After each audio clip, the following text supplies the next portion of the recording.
I am State Representative Nick Gauthier, representing Waterford and Montville, and I am reading for Peter. Peter, I am housed in a correctional facility operated by the Department of Corrections.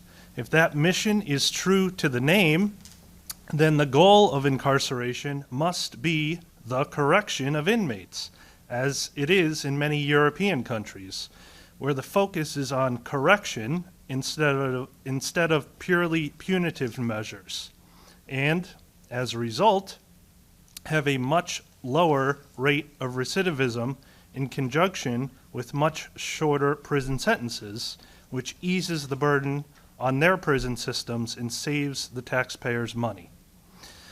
Having been incarcerated for nearly 5 years now, I can attest firsthand that the state of Connecticut has a long way to go in regards to their system of corrections. Inmates should be given an ideal to strive for in their day-to-day struggle with incarceration so as to improve themselves, instead of just waiting out their sentences and then going right back to their old ways once released. Having a sentence modified below the statutory minimum based on ideal behavioral and conduct progression could do just that. Additionally, allowing an inmate to reapply for sentence modification after 2 years, a perfectly reasonable minimum for clerical consideration, means inmates not successful with their first appeal would keep up their momentum in striving to improve their behavior and conduct.